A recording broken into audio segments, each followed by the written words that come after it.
Hello, it's Chris Duncan here, and as promised, I'm going to start up a YouTube channel because there's hee-haw else to do when obviously COVID and all that's here. So my girlfriend's going to read out some questions that you guys have asked through my Instagram and my Facebook and stuff like that.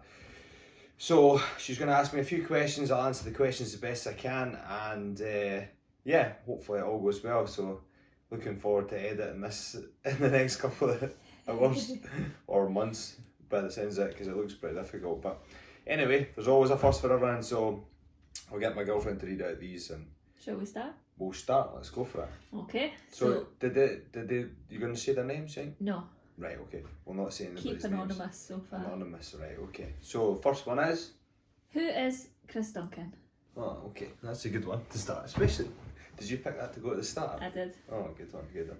So I'm a mixed martial artist that fights under the promotion Bellator, and I've been fighting for them since November 2019. So I had a last minute fight with them. I got brought in 4 weeks out, and from there it's kind of snowballed into it. But yeah, I'm an MMA fighter from Alloa, well, Stirling, and I'm obviously looking to get as many fights in as possible this year and stuff like that. But the way I fight and the way I've been going about my life so far is 100% into everything. So my MMA career kind of speaks volumes as well, because I'm undefeated. I'm 7-0, and they're all knockouts and finishes. I've only got one submission, but they've all been finishes so far. And if anybody's seen my fights, you know, you can kind of see that the way I go about things is I'm not there to kind of mess around, and as they say, you don't get paid for overtime in there, so I'm trying to get it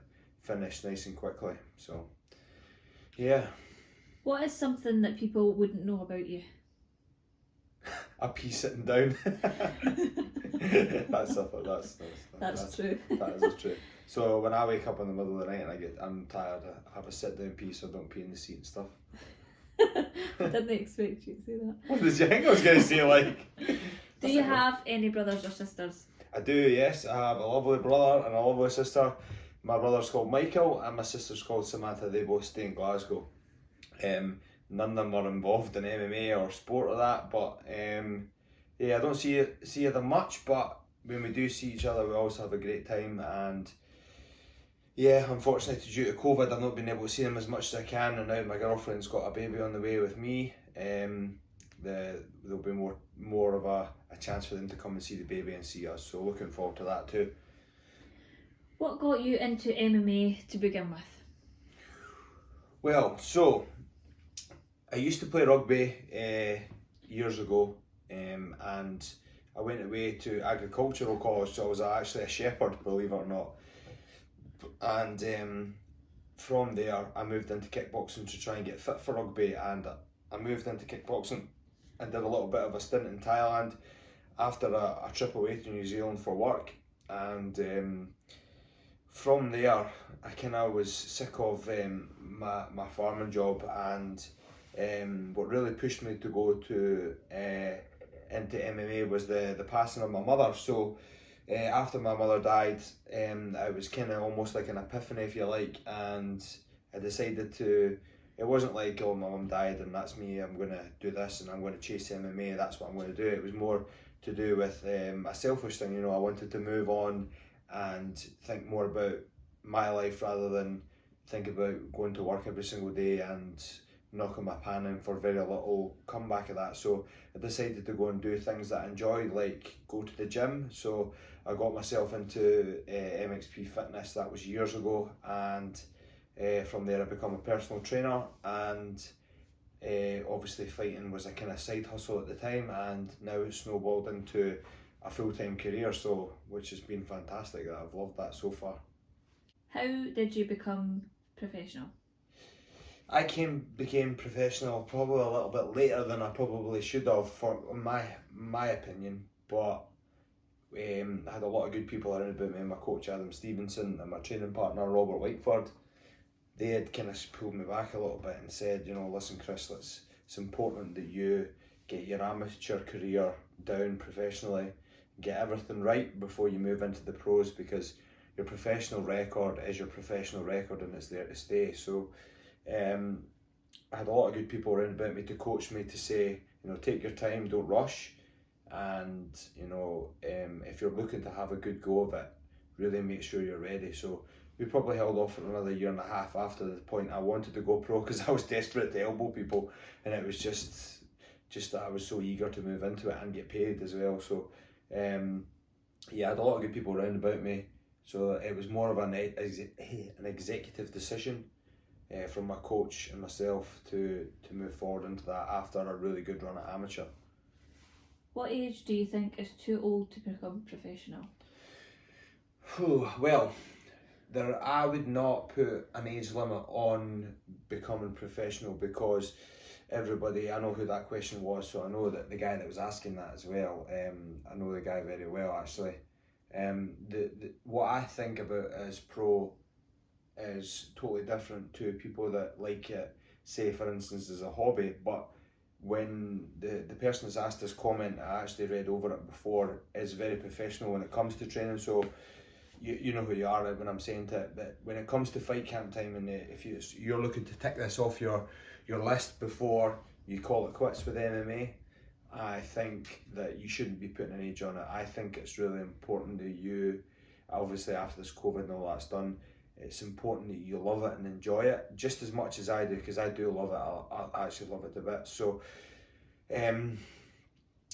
using the love and the passion for the sport to then say, right, okay, I'm going to have a professional fight and tick that off the list, and use the fear of losing and using the fear of maybe not performing to fuel the progression for yourself to then go in and fight in a cage. Say for instance you get a call to fight in Bellator, or you get a call to fight on Cage Warriors or something like that, you know, use that as fuel, that fuel to the scariness of it, to then motivate you to train twice as hard and put in the extra credit, you know, to then become that professional, you know. But the guy that's saying this, he is very professional when it comes to fights, and I know him very well, so that's quite a personal question for him to ask, and I appreciate him asking that, to be fair. What is the hardest thing about being an MMA athlete? My diet. My diet is always, I'm always struggling with my diet, and I'm very fortunate to have got a nutritionist on board. What I'll do is I'll tag them in the link in the description and all that sort of carry on, or I'll put a wee post here. This will test my YouTubing skills. and I'll tag them in it. But they guys have been fantastic.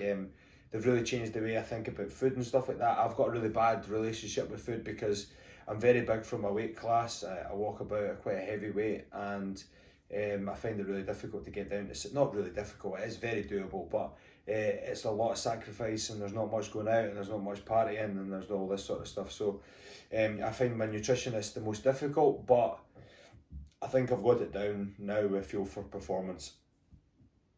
How many days do you train? I train 6 days a week, and I train twice a day, sometimes 3 times a day, but that's not like training as like three. I wouldn't do like sparring, wrestling, and then pad work. I would do, say for instance, wrestling in the morning, light drilling in the afternoon, and maybe some pads at night or a light run. So maybe 2 times a day, 6 days a week. But sometimes I train 7 times a day, 7 times a week, because say for instance I had a little bit more calories, I feel like I'm up for it. But in fight camp it's very important to have 1 day of rest, or even maybe 2. What's your favourite part of training and exercise?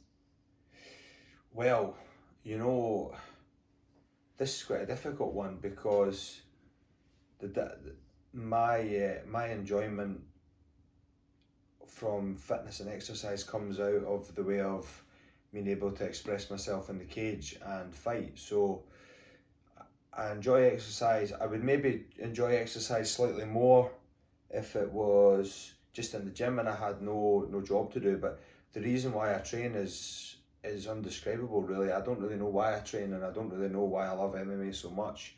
I think it's because you get to express your feelings and your martial arts through how through it, you know, like I feel it translates very well over, and it kind of is like almost a mirror image of your outside life as your inside life. So that's maybe saying my life's a bit chaotic, but anyway. But I don't so much enjoy exercise. It's more of a habit to me. I like it. I like the routine because I'm a kind of all or nothing kind of guy. I've got a very addictive personality, so it's more a release rather than the enjoyment of it.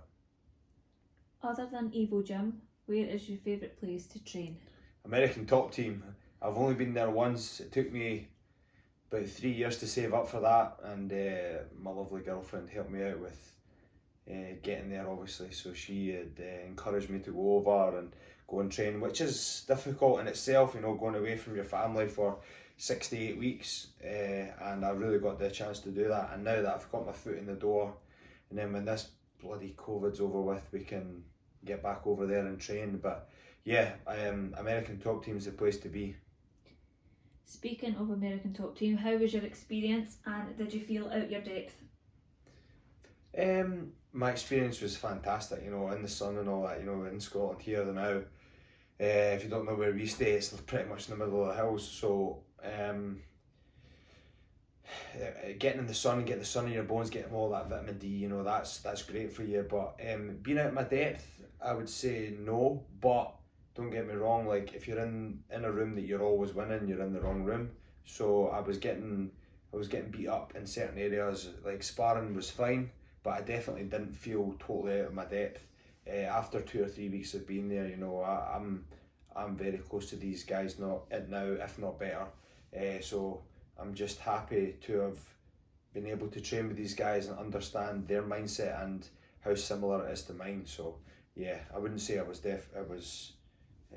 that much of a step up, but it is the guys in the room are good. Could you see yourself going up a weight class in the future? Yes. Well, saying that, you know, the more professional I become and the more I've been working with fitness performance, fuel for performance, sorry, the more I've understood my body and my diet. So, I wouldn't say it was an option. I would say that it's there if I need it, but I feel I'm very competitive at the weight category at lightweight at 155. Where do you see yourself in 5 years' time? Is that for MMA related or? In general. In general. So I see myself in my own house, in my own property. Obviously I've got a baby on the way, I've got my baby. And I see myself having a lot more fights. I've not been as busy as I would like to have, so I'd like to get 4 or 5 more fights under my belt and start attacking that top 10 and then start challenging people for belts and stuff like that. So I don't like to express too much about what I have in plan, because this COVID and things like wishful thinking, it's never as easy as it makes out to be. So I like to keep my cards close to my chest, and when the time's right I'll then start being a little bit more vocal. But at the moment I feel I'm at the bottom of the pecking order, so until that time, until I start getting regular fights and getting some momentum behind me, you will then know that very clearly what I'm looking for. What's your biggest achievement to date? My wee baby in your tummy. That was the right answer, eh? Boosh. What about in MMA? In MMA? In MMA, well, the biggest accomplishment I feel to date would have been my first fight in Bellator, because I felt like it was a massive risk, and it was probably the first time I was genuinely scared about the competition. So I was actually very, very worried that maybe I wasn't good enough. Maybe I wasn't as good as Sam Slater. I fought Sam Slater on my first Bellator fight. So it was a massive step up, and to be able to knock him out in the first round was a real motivation for me to really accelerate for this now. How do you keep yourself motivated all year round? I've got a lot of good people around about me, to be fair. It's not always about yourself, you know. This isn't really a one man band, you know. I've got Adam there to keep me motivated, you know. He'll text me now and again, right, come on, when we training, maybe I'm slacking a little bit. I've got Robert, Ross Houston. Yeah, you've got to surround yourself with all these people because it's impossible to stay motivated all year round. But surround yourself with the right people and the people that will push you forward. You know, because a lot of people are there outside. I've learnt this the hard way. I've not always got your best intentions, not in a nasty way, but it's hard to keep up that pace that you have all the time, and sometimes people will fall off the bandwagon. Who's your favourite MMA fighter? My favourite MMA fighter, I have kind of a couple. So my probably all-time favourite that's maybe getting a bit older now is Donald Cerrone, and I think there's two guys I really enjoy watching just now is Justin Gaethje and Gilbert Burns. They're the two guys that are coming through that I really enjoy watching. Very exciting and very similar styles to myself, I would say. And also Paul Felder, he's got a very good style that I like to watch. Who is the most underrated UFC fighter? That's a good question.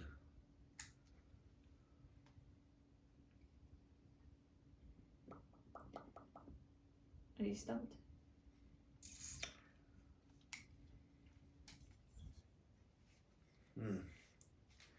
Underrated. Like people don't think he's good. Or just maybe not spoken about? Leon Edwards. I reckon that guy, like like people say, like I think he's got all the tools and the stars haven't aligned for him quite yet, but I think, because he's not brash and he's not like in your face and all over the place, I don't think that he's been getting the recognition. But watching that guy, he's an absolute sniper. Like that guy can move, he can wrestle, he's got his diet down, he's never out of shape, and the guy's just not had his stars aligned. So yeah, he's definitely the most underrated fighter that I can think of off the top of my head. What's your thoughts on YouTubers and reality stars becoming more involved in combat sports? I think it's a good thing from a money perspective and bringing people to boxing or to MMA, but I don't think they should be able to jump the gun. There's a lot of guys I know on the boxing scene that have worked all their days, and the MMA scene, like I'd worked hard for a good 5-6 years, and then I'm sitting on holiday with Laura and I see Aaron Chalmers has been signed to Bama. I'm like, that guy's an absolute pudding, like what the hell, like. But anyway, so I think in his perspective, it's probably not good them jumping the gun, but it's very good for the sport because obviously they've got other eyes on them from, say for instance, KSI, he's from a gaming background, so it's good to bring other eyes to the sport, and that's a smart business move from the boxing promoters to bring these guys in, because before these guys would never have watched fighting, but now because KSI is involved and Logan Paul, that they're coming over to watch, so it's bringing more eyes to it. But I don't think they should be able to jump the gun and be in front of guys like myself that have put years and years of work into it. Who is your biggest inspiration in life? In life? This can be out the cage. Anybody. My biggest inspiration is probably, it would definitely be my gran and my grandpa, because they brought me up since I've been a wee boy. It's my gran and my grandpa, that they didn't have to take that upon themselves. And I feel that I've learnt a lot of good traits and good manners from my grandpa. He's always courteous, he's always polite, but he can also be firm as well. So that they're definitely my two inspiration for sure. And obviously my mum is a massive part of why I do MMA. There's a video that a friend of mine done, John Stone. I'll maybe put a wee link in that to the bottom of my video to go and look at that. But it's a story about why I fight and why my mum means so much to me. And yeah, so they're three people that are really inspiring to me. What's your favourite cheat meal? I'll get in trouble for that, you know, because Jacob and that says I shouldn't say cheat meal. But my favourite cheat meal would probably be either Five Guys or Nando's, but I also like sushi as well. So. And what would you order? From Five Guys? Yeah. So I would get a Five Guys cheeseburger with bacon, but I would get double patty and double cheese, and then I would get the peri peri fries, and then what else? A milkshake. Milkshake, aye, so the bacon and peanut butter milkshake. And then Nando's I would get a double chicken wrap, peri peri chips and hummus. Bosh! If you were stranded on a desert island, which 3 things or people would you take? 3 things or people? I would take a lighter, a jug of water, and a knife. Everybody else. Right, Oh, this is... I couldn't say that, eh? Beep it out. Beep it out. So you just... Yep. So this is your final question, and I think it's the most important. Would you rather be attacked by a bear or a shark? I hate bears. I have dreams every other night about a bear chasing me, so I don't know. You don't like sharks either? I don't like them because I don't like swimming on top of the water and they're underneath you. I would say bear because then I would just be like, go on, take me. I thought you were going to say you had a better fighting chance. With what? With a bear? Bear. Nah. Because it's a land animal. No, I think I could punch could a shark outrun. in the... Oh, I could punch a shark in the nose, like. Well. Get a wee poke in that. That's you. That's me. Everybody knows everything about you. Well, that's it. So if you liked that video, give it a wee thumbs up. You know, Subscribe. Subscribe to my channel. That would be great. And hopefully in the future I'll be getting a little bit better at cutting and editing videos, and maybe write some comments below what other videos you'd like me to see. I'm going to start doing nutrition stuff. I'll be tagging in Jacob and Fuel for Performance and Colin Docherty. I'll be doing a day in a life, full day of eating, full day of training, and yeah, that'll be it. So stay tuned, and as I say, I'll be getting better at cutting and pasting and all that sort of carry on that goes along with vlogging and all that sort of carry on. So yeah, bear with me, and I hope you enjoyed the video. Speak to you soon.